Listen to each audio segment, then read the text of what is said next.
best players to own for FPL Gameweek 9. Well, I've pitted the last 4 game weeks of form information against the next 4 fixtures to help me decide for my own team. Help me get this one to 500 likes and subscribe to the channel. Let's get into it. Starting off with the form charts then, and it feels like we've got the same teams at the top every single week. We look at Man City, Aston Villa and Arsenal. They've recently dropped out of the top 3, but they're still well up there. In third place, it's Chelsea, despite having that defeat to Liverpool.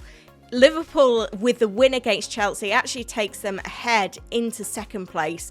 Significantly out in front, though, now, it is Spurs, and that's key. Like, their form really exceeds any other side at the moment. So, you know, if you are looking to justify maybe bringing in a second Spurs attacker, probably doesn't look like the worst idea when we consider their form at the moment. At the other end of the table, we've got the likes of Crystal Palace, Newcastle, Manchester United, Wolves. I know some of these sides have had tough fixtures, but it is difficult to buy them for good fixture runs coming up in the case of Manchester United and Wolves.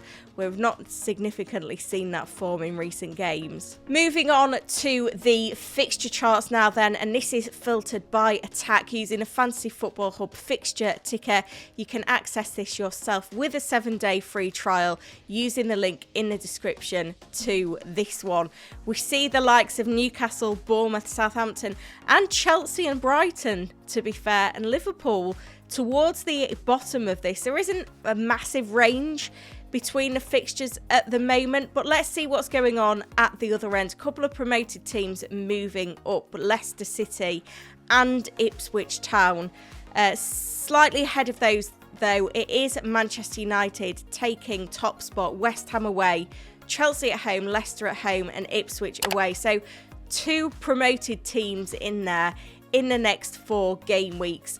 I think you could perhaps just be a little bit more patient with Manchester United, get them to show their form game week 9 and 10. Maybe game week 11 is really the optimal time to jump on board, because there are still question marks there, and that will be shown when we pit those form and fixtures together. In the combined chart, we see Manchester United cannot make it into the top half.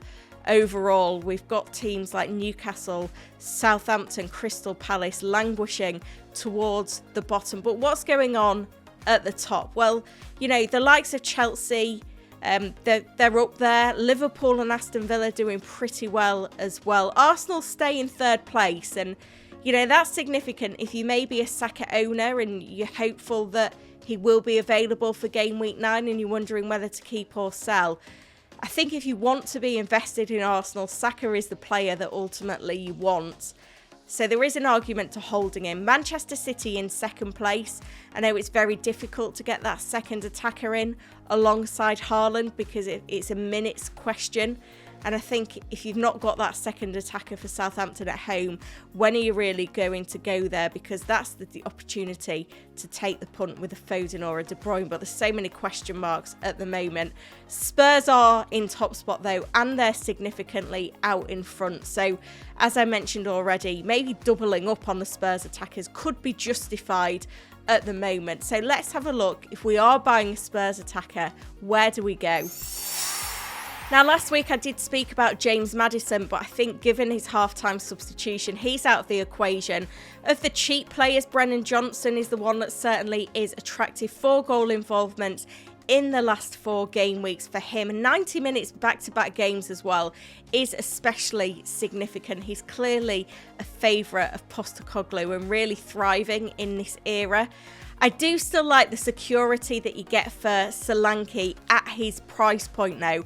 I know it's been a bit difficult in terms of pinning down the attacking returns for him in some games, and we do need to be mindful of what minutes all of these players get in midweek, because the Europa League fixtures does make for a congested schedule. There's an outside chance that Solanke could be the penalty taker, but you would imagine that it is Son. But Solanke certainly offers a lot of goal threat, and, you know, he is going to get those significant minutes in that number 9 role. But then I think top spot now has to go to Son. He's the Spurs player that scored the most FPL points this season.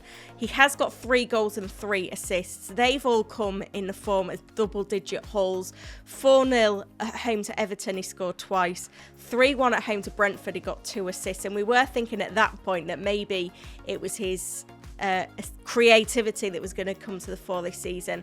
And then against West Ham, a goal and an assist, and it could have been so much more in that game when you monitor his underlying numbers that he produced for that one. 5 shots, 4 in the box.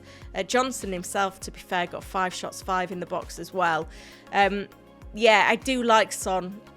I think if Saka isn't available, then he feels like the natural replacement right now. And, you know, he wasn't a player that was on my radar a week ago, so I'm definitely not regretting keeping Saka in my team this far. But yeah, the argument is compelling to make that switch across.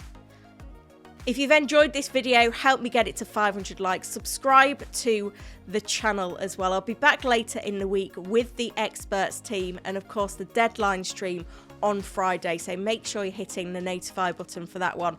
Check out the link in the description for the fully customizable Fantasy Football Hub fixture ticker. You can get that with a 7-day free trial right now. Thank you for watching.